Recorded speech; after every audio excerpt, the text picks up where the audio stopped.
But Jesus was very reluctant to assume that title. How the disciples had seen that in what the scholars call the so-called messianic secret, where Jesus was veiling himself from these popular expectations. There was a reason for that, which we'll look at in a moment. But when he looks at Peter, and Peter says, hey, we know who you are. We think you're the Christ. If I can read between the lines, it's almost like Peter was saying, hey, you may be telling these other people to cool it and you won't pay any attention to when they call you the Christ, but we know who you are. You're really the Christ, aren't you, Jesus? He looks at Peter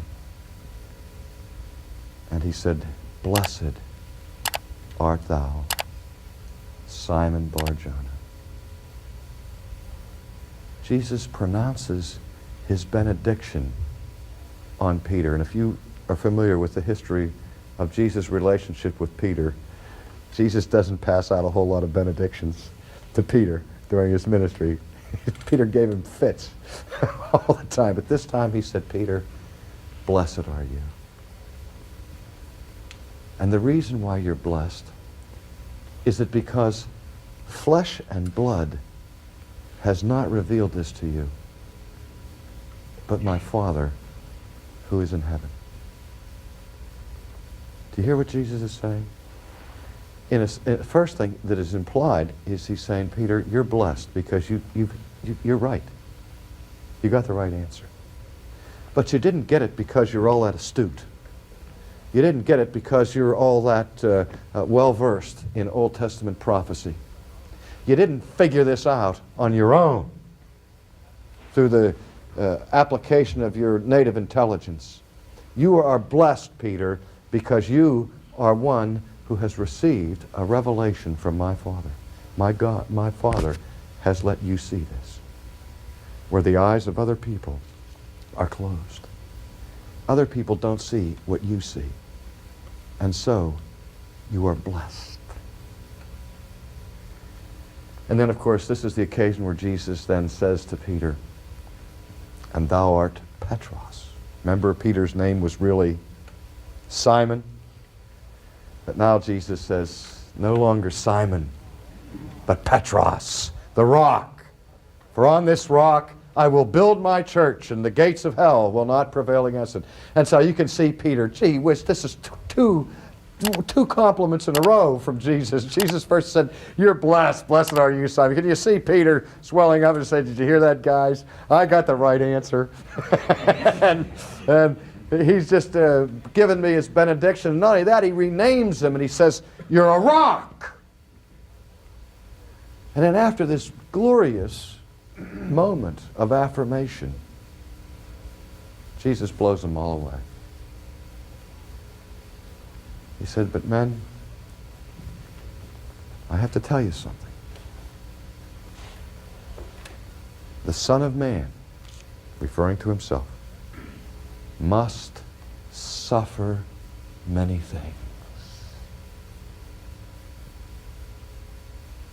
And he shocks them. He communicates them in the midst of this glorious affirmation. He said, men, don't you realize what I'm about? What my mission is? What my purpose is, what my agenda is. I'm headed for Jerusalem. I've got my face set like a flint, and I'm going there, gentlemen, to die. Now what's Peter's reaction? Impossible! Don't tell me that stuff. The Jewish people had no room in their thinking for a Messiah who would die. Their Messiah is to be a victorious king, not a humiliated king. The Messiah is to be one who comes in triumph, not one who comes in the clothing of a servant who is sacrificed and despised and rejected of men. And so that's one of the reasons, you see, why Jesus played down that concept of the Messiah, because he knew as soon as the people talked Messiah, they had a totally different understanding for what it meant to be the Messiah than his own understanding. He said, Peter, I have to die. Peter gets mad. God forbid. Far be it. We won't let you go to Jerusalem. And now, after saying, Blessed art thou, Simon Bar-Jonah, and then saying, Thou art Petros, the next statement Jesus says to Peter is, Get thee behind me, Satan.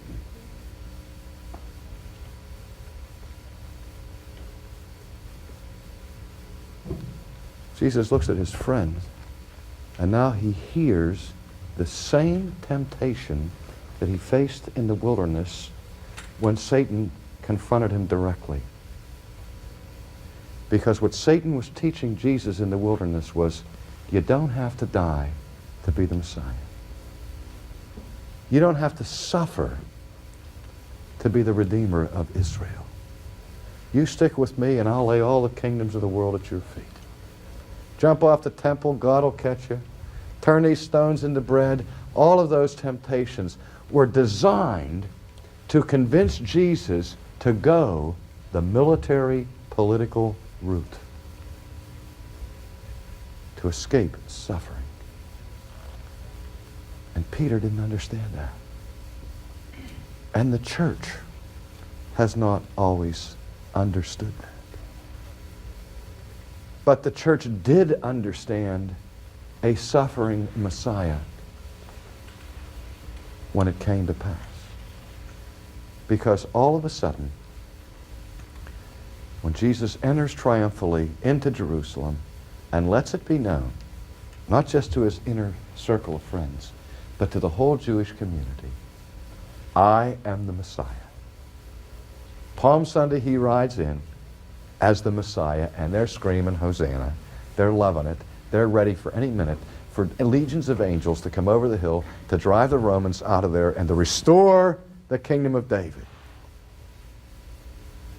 And then the Messiah allows himself to be arrested, to be humiliated, and to be killed.